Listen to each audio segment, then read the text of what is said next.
Tiago, capítulo 5, versículo 13.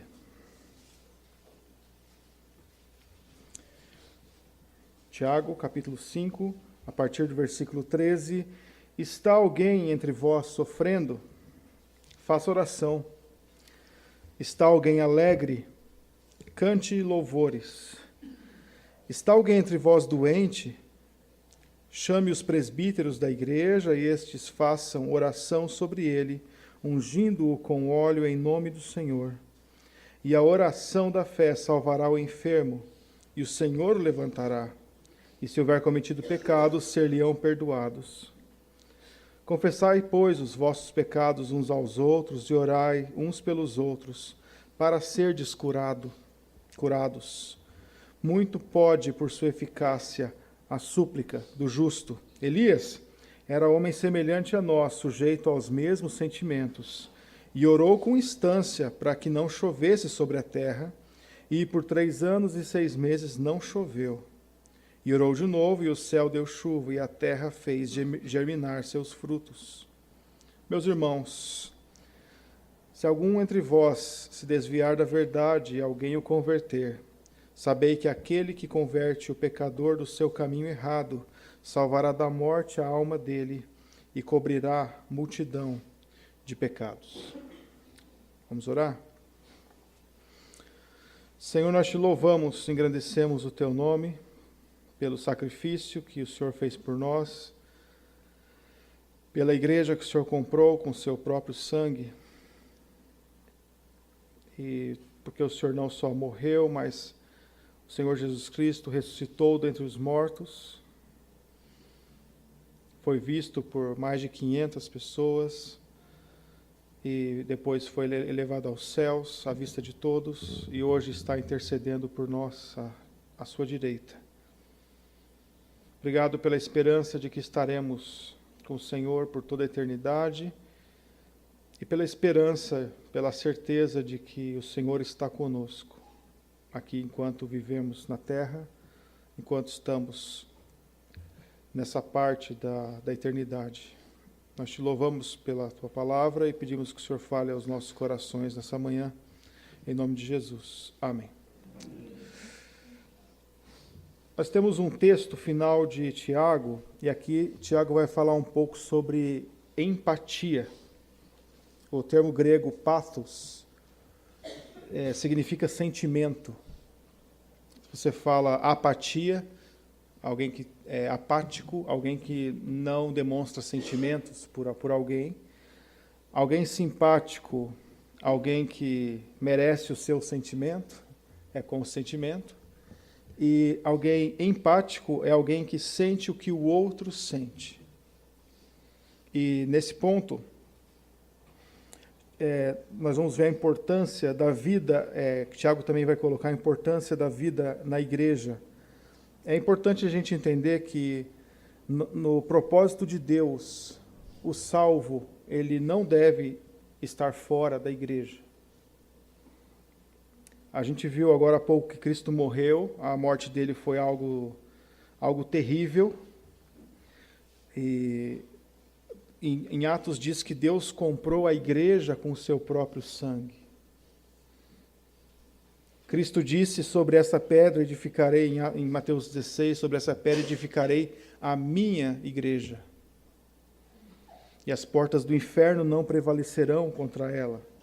E nesse contexto de valorar a igreja, é que Tiago nos coloca aqui, e está falando sobre a vida entre nós, a vida entre a igreja, entre os irmãos. Nós já temos ouvido várias coisas sobre o nosso relacionamento pessoal, sobre aquilo que falamos, sobre aquilo que pensamos, sobre como falamos sobre o futuro, como falamos sobre as pessoas. E nesse texto ele está diretamente relacionado ao modo como eu trato a pessoa com quem eu estou falando. Na verdade, é uma perspectiva a partir do sentimento dela. Vamos começar para você ter uma ideia do que ele está falando aqui. Ele começa no versículo 13 fazendo uma pergunta. Está alguém entre vós sofrendo? Está alguém triste? Não é você, é o outro. Talvez você também. Mas a pergunta é se tem alguém sofrendo.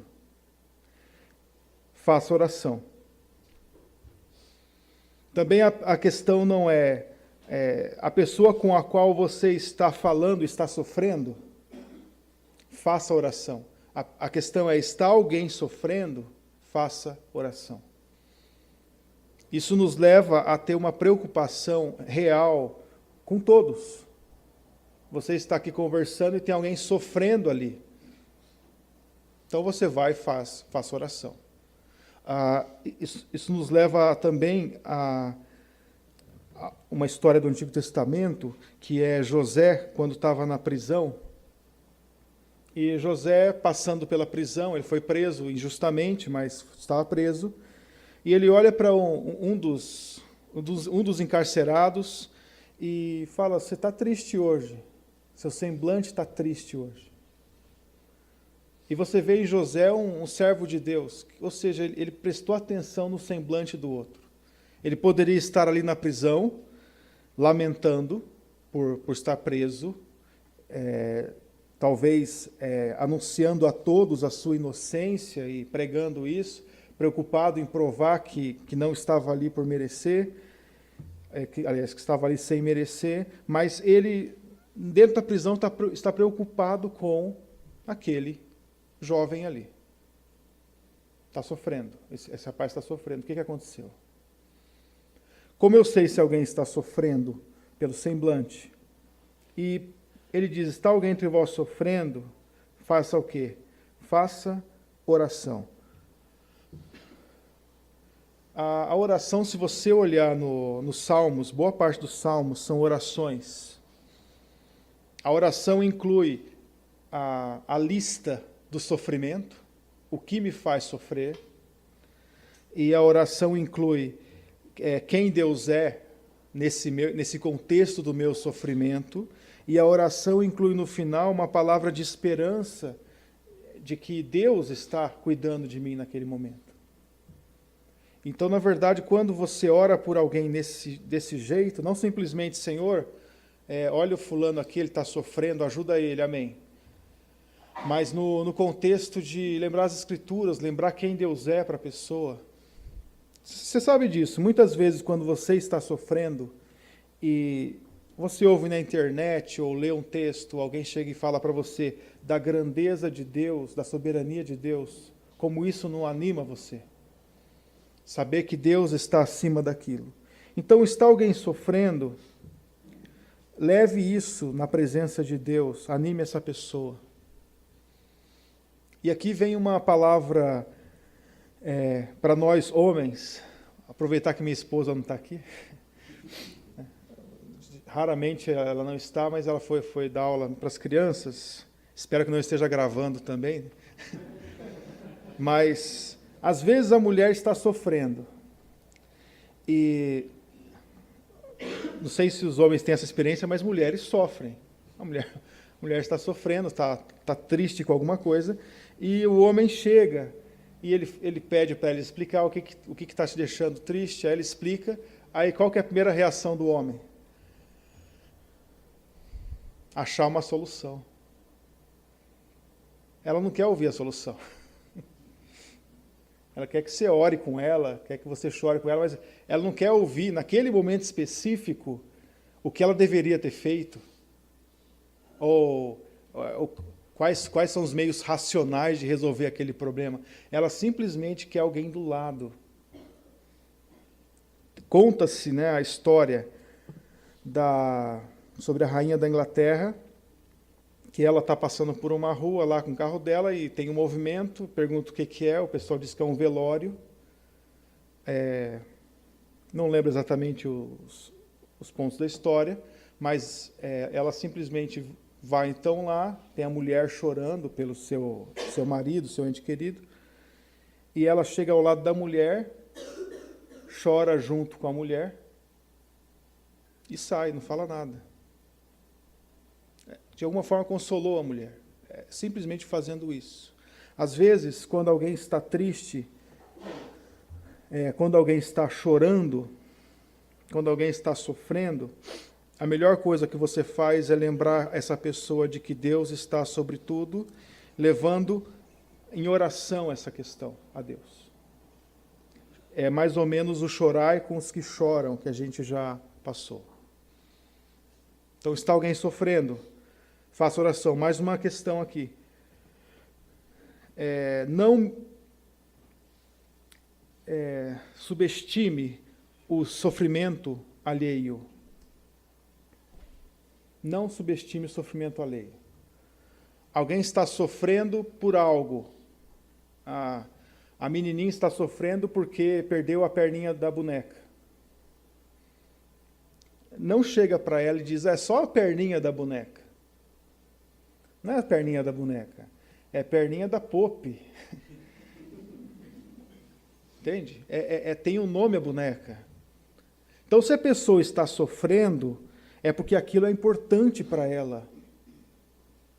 Talvez para você é uma besteira, mas é importante para ela aquela questão. Aí você, então, precisa valorizar isso. Isso é empatia. É você sentir com a pessoa, sentir como se estivesse sentindo o que a pessoa sente. Então, você perdeu alguma coisa, aquela pessoa perdeu algo que é de grande valor, sinta com ela. Talvez lembre de algo que você dá grande valor e sinta com ela. Meu colega da faculdade, há uns 2 meses, perdeu o filho dele de 1 mês. Ele fez toda uma festa, nasceu meu filho, e a gente se alegrou muito com ele. E 1 mês depois ele mandou mensagem dizendo que o filho dele tinha sido internado. E no outro dia ele disse, tem uma notícia triste, ele faleceu. Aí como que eu vou tratá-lo? Eu imaginando eu perdendo a minha filha. É assim que eu vou pensar. Aí eu disse para ele, não tem nada, talvez uma das cenas mais tristes que existe na Terra é quando um pai fecha o olho do seu filho. Não é esperado que isso aconteça. Mas foi o modo que eu tratei dele. Eu me coloquei no lugar dele. Então, se alguém está sofrendo, faça oração. Chega junto com a pessoa, leve aquela questão diante de Deus e, às vezes, saia de lá, saia de perto dela, deixa ela sofrer um pouco, deixa ela tranquila. Não é a racionalidade que vai fazer ela sair daquele sofrimento. Está alguém alegre, cante louvores. Da mesma forma como a tristeza, ela é meio relativa, ou seja, o que faz o outro triste pode não fazer você tão triste, a alegria também é assim. A gente estava conversando agora na vinda para cá, sobre aquele brinquedinho que as crianças estão curtindo agora, aquele spinny, que é um negócio que gira. Perguntei para o Serginho, para que serve isso aí? Ele falou, é para desestressar.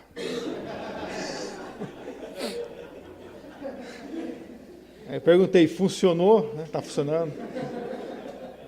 Mais ou menos, né? Tá quase lá. Mas eu olho para aquilo hoje e falo, nossa, que besteira, né? É um negócio que gira. Eu lembro quando eu era criança, quanta besteira a gente não tinha, né? É uma mola que fica de um lado para o outro. Não sei qual que é a sua época, ou soltar um peão, ficar jogando burquinha, né?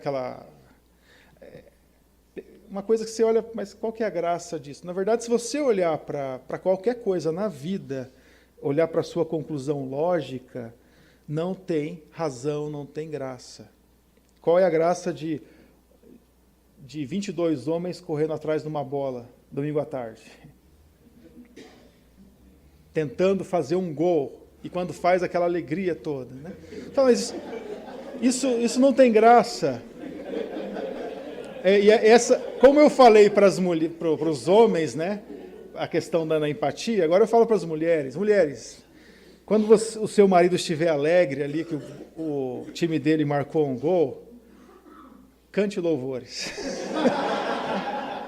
Cante louvores. Ele está alegre. Aquilo realmente faz o coração dele se alegrar. E de fato, se ele não se alegrar com essas coisas, o que vai alegrar? O que nessa vida tem alguma permanência? Né? Se você levar a conclusão lógica, não tem. O seu time foi campeão esse ano? Foi. No outro dia a vida continua. Não faz diferença. Talvez a diferença que faz é você tirar um sarro de um colega, né, durante um ou 2 meses, mas mais que isso não. Não faz. Mas a longo prazo não tem muita diferença. Mas as coisas pequenas que alegram o seu irmão, que talvez você ache besteira, não subestime aquilo. Não olhe para uma criança com spinning na mão, girando, e fale, isso é besteira. Talvez você não viu, a criança acabou de ganhar aquele brinquedo, o olho dela brilhando com aquilo, né? Aquele LED girando. Semana passada, estava com o Evanderson, cadê o Evanderson? Está aqui. Né? E as crianças lá com spin, eles ganharam spin, né? Todos felizes. E aí ele mostrando que o celular podia jogar o som no spin, e ele ficava tocando o som. Agora pensa um negocinho desse tamanho, a caixa de som dele não presta. Né? É muito pior do que o celular. Mas a alegria dele era tocar naquilo ali, o som. Então você tem que se alegrar com aquilo. Ele está alegre, se alegra com aquilo. Não subestime também a alegria do seu irmão. E aí ele diz, está alguém entre vós doente, chame os presbíteros da igreja, versículo 14, e estes façam oração sobre ele, ungindo-o com óleo em nome do Senhor, e a oração da fé salvará o enfermo, e o Senhor o levantará. Se houver cometido pecado, ser-lhe-ão perdoados. Aqui está falando sobre alguém doente. É interessante a gente entender o contexto geral de doença, que biblicamente tem pessoas que ficam doentes por vários motivos. E um dos motivos, por exemplo, é pecado. Um dos castigos pelo pecado é a doença, é o sofrimento na pele. E, na verdade, é esse a alegação dos amigos de Jó quando ele sofre. Jó, você fez alguma coisa. Não é possível que Deus tenha feito isso com você se você não fez nada. Existem outras pessoas que até morriam na época do Novo Testamento, e eu acredito que até depois, por causa da ceia do Senhor. A gente acabou de tomar ceia aqui na igreja. E em Atos descreve que,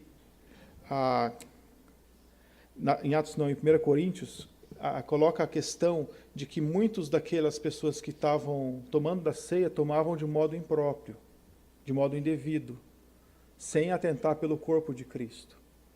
E muitos já estavam dormindo, muitos já tinham morrido por causa daquilo.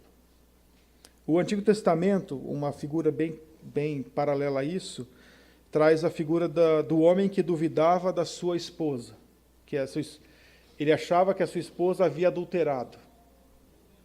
Alguém falou alguma coisa, ele não tinha prova, mas para não ficar uma dúvida no ar, o sacerdote ia lá e fazia um líquido amargo para aquela mulher. Ela afirmava que não o havia traído, mas alguém dizia que ela traiu e ele estava desconfiado. Aí a mulher tomava aquele líquido e, se ela estivesse mentindo, ela ia ter uma consequência física. Se não tivesse aquela consequência física, o marido tinha que confiar nela porque ela estava falando a verdade. Então a ceia, ela é mais ou menos isso, a ceia do Senhor. Quando você toma da ceia do Senhor, é simples, é simplesmente um suco e um pão. Mas a ceia está dizendo que você está fazendo parte do corpo de Cristo. A ceia está dizendo que você tem comunhão com Cristo. Por isso é importante, quando você toma da ceia, você entender que aquilo pode ser tanto a sua salvação quanto a sua morte. Não é para brincar com a ceia, é isso que Paulo nos coloca. Muita gente estava sofrendo, inclusive morrendo, porque tomava da ceia sem considerar o que estava fazendo, conforme 1 Coríntios 11. Mas nesse texto tem as pessoas que estão doentes. A doença, na verdade, ela vem a partir da queda do homem. A ideia que a gente tem é que talvez se Adão não tivesse comido do fruto, talvez ele não teria morrido. Porque a morte vem como castigo pelo pecado. Mas Adão e Eva comem do fruto, e a partir dali eles trazem a morte. E o que a gente faz na vida a partir do momento que você nasce, você começa a morrer. Né? Você começa o ciclo indo para a sua morte. E, eventualmente, nós vamos morrer. Agora, se você entender que alguma oração especial, ela salva qualquer doença, de modo geral, você vai entender que você não vai morrer. Porque sempre que você estiver doente, faz oração e você é curado. Você não vai morrer. Não existe morte se você acreditar nisso. Né? Mas, para algumas doenças, para algumas questões, quando é para a glória de Deus, aquilo especificamente, quando você ora, Deus realmente cura. Paulo ele tinha um problema, você vai lembrar disso. O apóstolo Paulo era alguém que digamos, tinha a chave do cofre. Né? Ele poderia ter acesso a Deus, falar com ele diretamente, mas ele orou para Deus tirar um problema dele, orou 3 vezes, e Deus chegou para ele e falou: Paulo, a minha graça te basta. O meu poder se aperfeiçoa na fraqueza. Você precisa disso. Se você não tiver isso, você vai me negar. Então, Paulo entendeu, falou: Senhor, eu quero. Né? Talvez ele, se fosse numa igreja dessas neopentecostais hoje, Paulo diria: eu recebo. Eu recebo a não cura. Porque isso é o melhor para mim. Mas, enfim, se alguém está doente, é para chamar os presbíteros da igreja e estes façam oração sobre ele. Quem são os presbíteros da igreja?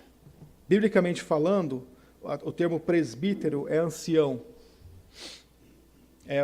As pessoas antigas da igreja, mas é um termo que também se refere aos pastores. Os presbíteros são os pastores. Você vai ver textos em que presbíteros e bispos são falados das mesmas pessoas. E fala para os presbíteros apacentarem o rebanho, ou seja, pastorearem o rebanho. Então está falando dos pastores. Então, se alguém entre vós doente, chame os pastores da igreja. Agora, como que você vai chamar os pastores da igreja se você não é da igreja? Esse é um ponto interessante. Está alguém entre vós sofrendo, faça oração. E se a pessoa não considera a igreja? Hoje tem esse problema dos desigrejados. A pessoa diz: olha, eu tenho minha Bíblia, eu aceitei Jesus na cruz, eu tenho a internet que eu posso acompanhar, eu não preciso da igreja. E quando você está sofrendo, quem vai fazer oração? E quando você está doente, você vai colocar um copo de água em cima do seu monitor e depois tomar? Não. O contexto no qual Deus nos inseriu para crescermos na fé é a igreja. E é esse contexto que ele coloca da questão dos presbíteros, dos pastores. E aí, daqui a pouco ele vai trazer um paralelo sobre esses pastores. Mas ele diz para chamar os pastores. E esses pastores devem ungir ele com óleo, em nome do Senhor. Literalmente é passar óleo nele. Esse ungir com óleo. Alguns dizem que esse ungir com óleo pode ter a ver com você passar um remédio. Eu não acredito tanto nisso. Gente boa acredita nisso, mas eu não acredito tanto. Porque boa parte dos nossos problemas não tem a ver com a parte externa. Talvez se a pessoa sofreu por fora, um ferimento e tal, você pode passar um óleo, mas e a questão interna? Também os pastores não eram médicos para saberem como aplicar aquele óleo. Mas o óleo, ao longo das Escrituras, ele significa a unção de Deus, a capacitação de Deus. Os reis no Antigo Testamento eram ungidos com óleo, isso simbolizava o poder de Deus para ele ser rei. E de alguma forma, quando um pastor passa o óleo, nós não temos esse costume na igreja, mas não tem problema se tiver. Quando um pastor passa o óleo na pessoa, coloca o óleo sobre a pessoa, isso está simbolizando que o que acontecer com aquela pessoa não vem de você, mas é de Deus. Não vem do pastor, mas é algo que vem de Deus. Essa é a unção com óleo. E diz que o Senhor vai levantar o enfermo a partir, versículo 15, da oração da fé. Então a oração da fé salvará o enfermo, o Senhor o levantará. Não é o óleo, é a oração da fé que vai salvar o enfermo. Tá? Cuidado com essa parte aqui, porque às vezes, se você pegar a literatura ou a prática dos evangélicos no Brasil, eles são cheios de fetiches, cheios de elementos que eles colocam poder sobre aquele elemento. Então, se você for para uma determinada igreja e contar o seu problema, eles vão te dar uma rosa ungida para você levar para casa. Eles vão te dar um desodorante lá do descarrego, um sabonete. Eles vão fazer você passar pelo sal. Alguma coisa visual que você possa colocar sua fé naquilo.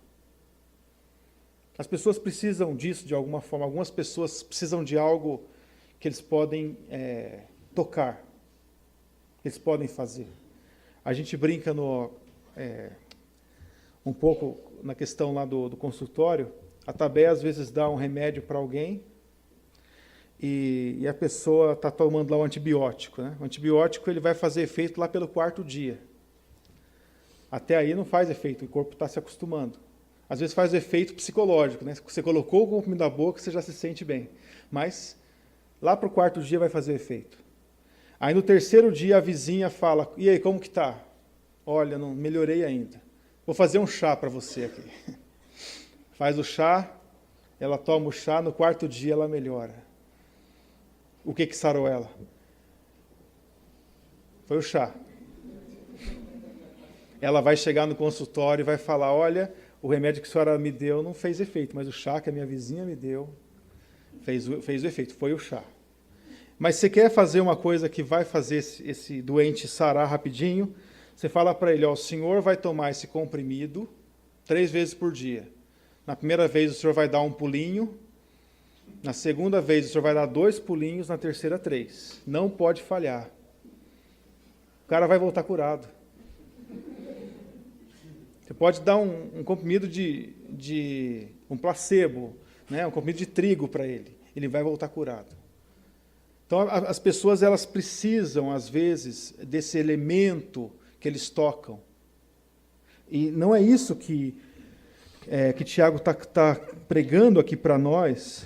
Inclusive, ele não está nos exortando a que se façam cultos de cura e milagre. Ele está dizendo, se está doente, chama o presbítero da igreja. Não é para fazer um show. Que ele vá na sua casa, que ele ore por você. E às vezes, quando você chama o pastor até a igreja, até a sua casa, não é simplesmente não simplesmente faz uma oração, mas pode acontecer no versículo 15, e se houver cometido pecado, ser-lhe-ão perdoados, confessai os vossos pecados uns aos outros, orai uns pelos outros para seres curados. Pode ser que você chame o pastor para dizer, olha pastor, eu estou passando por isso, mas eu tenho vivido em pecado. Esse tem sido o meu procedimento. Eu acho que isso pode ser um castigo de Deus pelo meu pecado. E não é o pastor que vai levantar a mão sobre ele e dizer os seus pecados estão perdoados, mas ele está confessando o seu pecado. A gente está falando do relacionamento de algo que acontece na igreja. A gente está falando do dia a dia da igreja. crentes, como eu preguei ontem em Dourados, no nosso culto, os crentes, eles são dia e noite perturbados, ou seja, o pecado, o peso, ele nos atormenta dia e noite. Ele está batendo a porta dia e noite. E muitas vezes nós podemos dar ouvidos ao pecado, dar lugar ao pecado e começar a viver uma vida de pecado, e Deus, como um pai amoroso, chega e corrige. Aí vem essa ideia do pastor chegar, orar pela pessoa, então como ela foi castigada por aquilo, ela então será curada daquilo.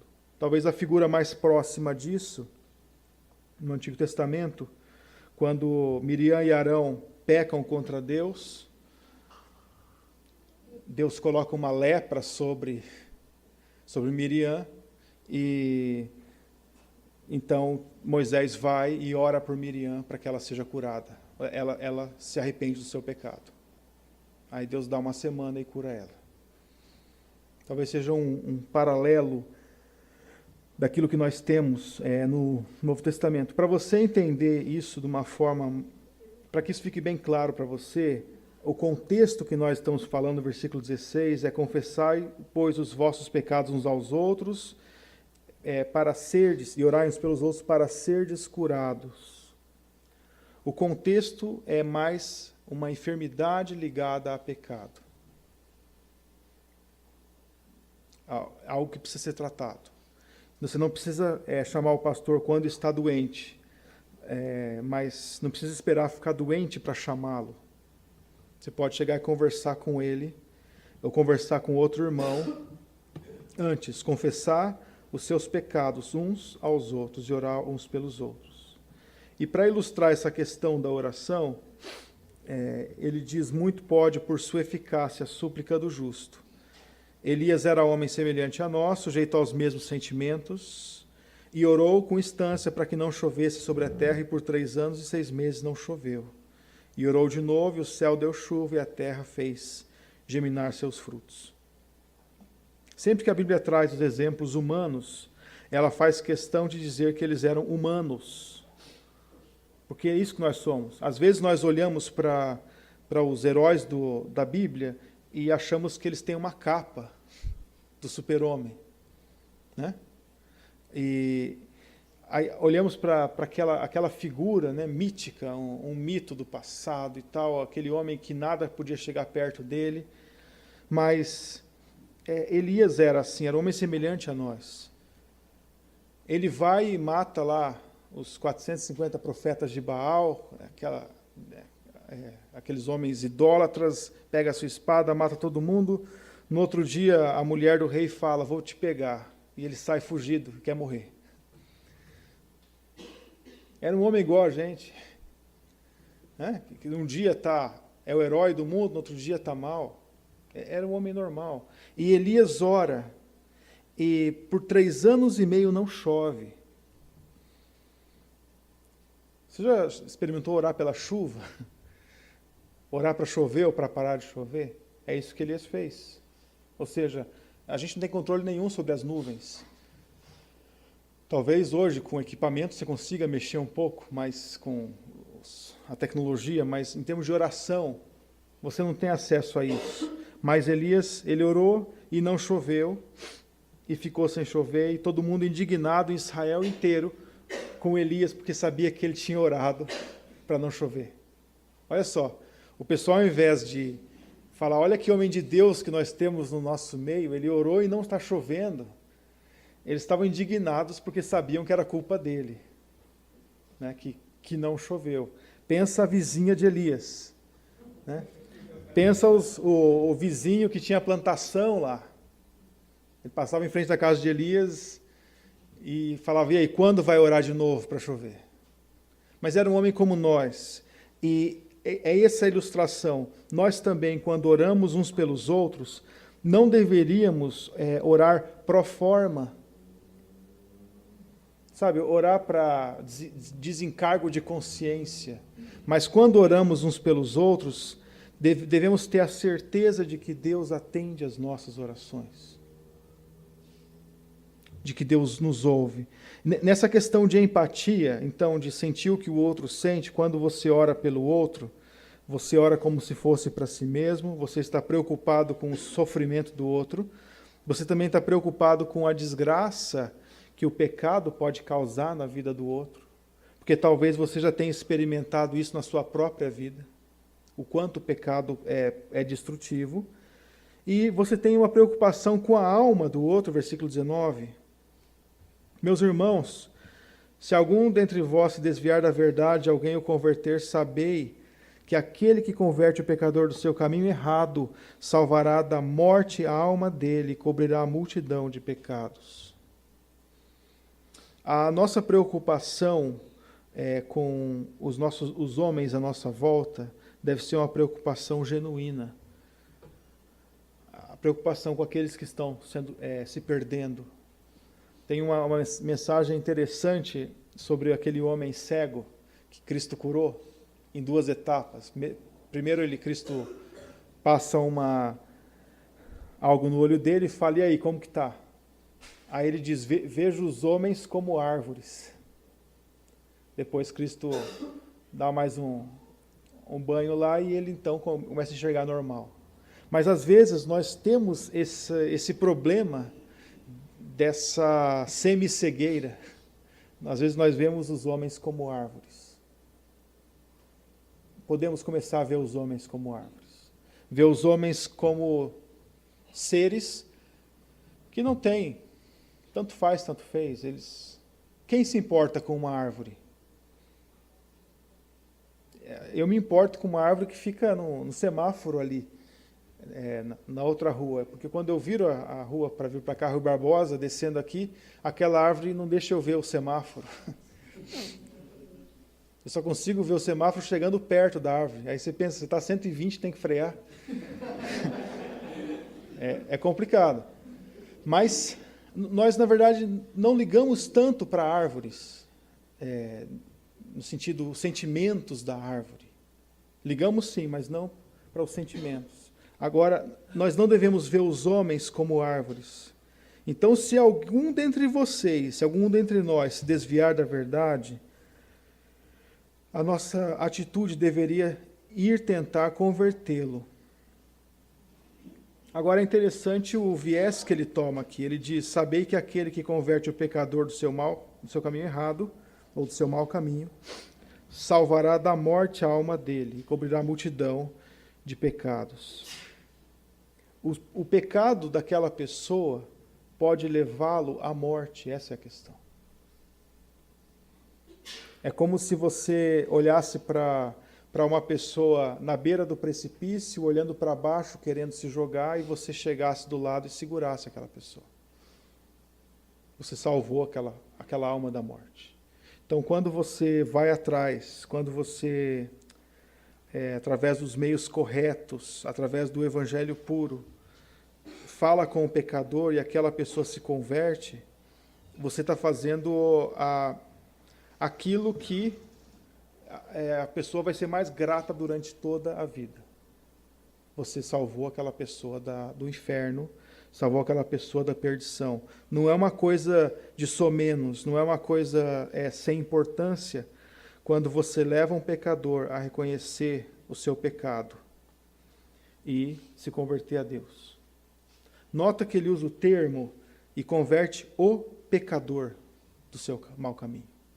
Então ele se refere àquela pessoa que está andando longe dos caminhos de Deus como pecador. Aquela pessoa entregue aos pecados. E apesar de um só pecado ser suficiente para condenar você por toda a eternidade, Tiago diz aqui, cobrirá a multidão de pecados. Os pecados, ou o pecado, ele geralmente tem seus companheiros. Uma coisa leva a outra. Um abismo chama o outro. Então, quando uma pessoa ela se desvia de Deus, geralmente ela se entrega para uma multidão de pecados. Não é só para um pecado. Uma coisa vai levando a outra. Eu pergunto para você, se você se desviasse da igreja, se você se desviasse do caminho certo um dia, todos nós somos passíveis disso. Todos nós podemos um dia falar, não quero mais saber de Deus. Pela graça de Deus, que nenhum de nós faça isso, mas somos passíveis disso. Mas se acontecesse com você um dia isso, e você estivesse lá no meio do pecado, chafurdado na lama, né, todo enrolado na lama do pecado, e chegasse alguém e dissesse para você, fulano, olha onde você está. Você está no meio da lama, você está comendo a comida dos porcos. O seu pai está te esperando lá de braços abertos. Se você fizer isso, você vai estar ganhando aquela alma. Eu gostaria, se um dia eu me desviasse, de que alguém fizesse isso por mim. De que alguém abrisse os meus olhos, mostrasse o meu erro. E quando você faz isso com alguém, você está fazendo, na verdade, aquilo que você gostaria que fizessem com você. Quando você está evangelizando alguém, falando do evangelho para alguém, você está falando para ele aquilo que você, se estivesse na situação dele, gostaria de ouvir. Isso é empatia. É você se colocar no lugar do outro. Mas nessa carta que nós temos de Tiago, é mais ou menos como o livro de Provérbios, tantos ensinamentos, tanta coisa. É interessante que você pegue a carta e leia de vez em sempre. Gaste lá seus 20 minutos lendo a carta inteira. Sempre vai ter alguma coisa que você vai falar, isso aqui eu não tô praticando. Eu estou olhando homens como árvores. Ou eu não estou sendo empático com uma criança que se alegra com algo tão bobo. É interessante que você volte, relendo, para que essas verdades possam penetrar de vez em você. E você então comece a praticar o que Deus coloca na palavra dele aqui. Vamos orar? Senhor, nós te louvamos, te agradecemos o teu nome, porque o Senhor foi empático conosco. O Senhor olhou para nós e suportou tudo o que suportou. O Senhor Jesus Cristo suportou na cruz. E isso tudo foi em nosso lugar. Foi porque o Senhor nos ama, porque o Senhor entendeu que não teria uma outra forma de sermos salvos. E pedimos que o Senhor nos ajude a termos a mesma compaixão, o mesmo sentimento para com o nosso próximo, a nos colocarmos no lugar dele, na tristeza, na alegria, no sofrimento, mesmo na doença, a termos uma comunhão contigo sincera, a termos um relacionamento contigo a tal ponto de podermos realmente orar com sinceridade, sabendo que o Senhor pode curar aquela pessoa. Nós pedimos que o Senhor nos ajude a termos essa compaixão com os perdidos à nossa volta, pedimos que o Senhor nos dê uma boa semana na Tua presença. Em nome de Jesus. Amém.